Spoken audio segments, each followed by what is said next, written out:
Hello, everyone. I wasn't there on the stage, so just a quick update. I wanted to give everybody a quick update on some things that we're seeing in TrueMedX, which is really, really cool.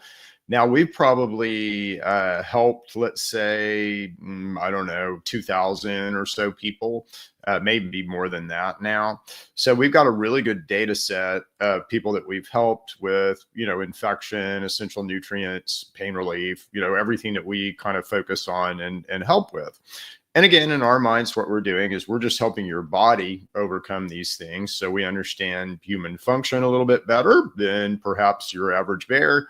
And by that understanding, we're able to manipulate, or let's say create situations that the body wants to go to that's more healthy.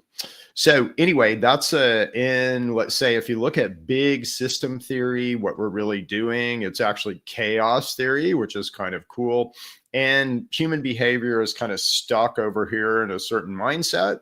And we're trying to move everybody over here into a different mindset. That's not easy to do, right? That takes a lot of education, that takes a lot of movement, that takes data. There's a whole lot of things that, let's say, you will require before you move from here to here. But one of the biggest things that we really talk about two major things all the time. So essential nutrients, and that we're all malnourished. And because we're all malnourished, we get infected with stuff, right? So that is the main problem for most of us. Let's say, 90% of disease. So, it's that simple. It's that easy. But you're out there skeptically saying, whatever, Chip. That's way too simple and way too easy. And I've spent my whole life listening to all this stuff from the medical system and genetics and, my family and, blah, blah, blah, blah, blah, blah, blah. Well, I've got two really important case studies that we're getting ready to come out with soon. So one, and I'll just give you kind of the highlights here because we don't have all the data yet. And this person's pretty excited about where they're at.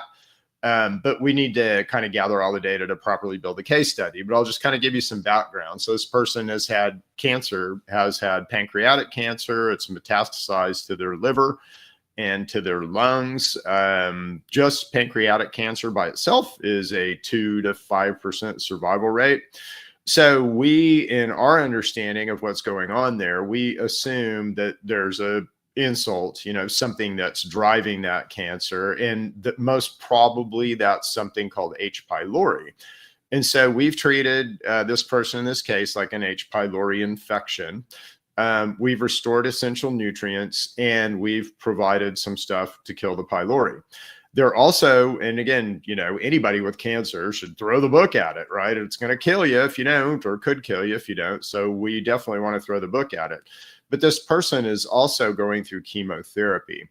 I'll tell you that their whole chemotherapy team, their whole oncology team, everybody that's kind of monitoring them is stunned and amazed, mainly at their ability to maintain white blood cells. But, again, this all goes back to essential nutrients. And this person is doing outstandingly well. Their markers are all coming, let's say, back into normal. If you look at blood tests and metabolic panels, they're undergoing chemotherapy. So there's going to be some pressure, let's say, on white blood cells in the blood system. But other than that, they have a completely normal blood profile, which is crazy. With cancer, you don't do this, you do this, right?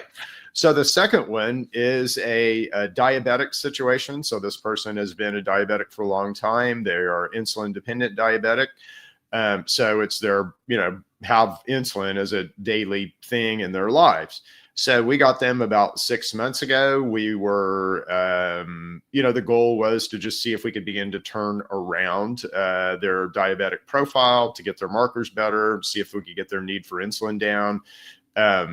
Really type 2, people pop out of all the time, but not so much type 1. I do think we can pop people out of type 1 because I think it's a viral thing. And if we attack the virus, then I think that will certainly help, certainly minimize, let's say, the need for insulin. So anyway, that was the approach that we took with this gentleman. And really the big thing that he's been on is just essential nutrients for 6 months.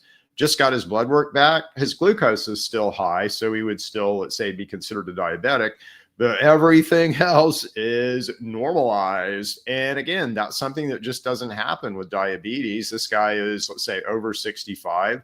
So you should go this way, not that way, right? So both of these two cases, pretty severe stuff. And again, we've got all their markers going this way, not this way. And that's, let's say, counterintuitive to what the medical system would say, the pharmaceutical system would say. So, and we see that every day in our clinic, but these are just, a lot of data on these people, a lot of blood tests and stuff like that. So we've got, baseline, and then we've got kind of what we did, our treatment protocol, and then kind of where they are now. So powerful stuff. We're beginning to prove it out with real data, and we'll write up these case studies and get them out to everybody. But the whole thing, for everyone out there, geez, it's hard to kind of, let's say, break the mind control and the programming of, you're a flawed genetic, thing that's just going to break and fall apart, and it's going to be just like your parents did, into you're a sovereign, beautiful, magnificent vehicle that's likely housing a beautiful interdimensional soul. Choose your paradigm or your religion. And we can optimize this thing. We can optimize this physical vehicle. And if we optimize this thing, don't you think we can pour more of the big stuff in it? Yeah, cool stuff. Anyway, we'll leave it there for now. We'll be back again. We have another useful insight, piece of information, or another Chip Talks podcast. We'll see you guys. Bye.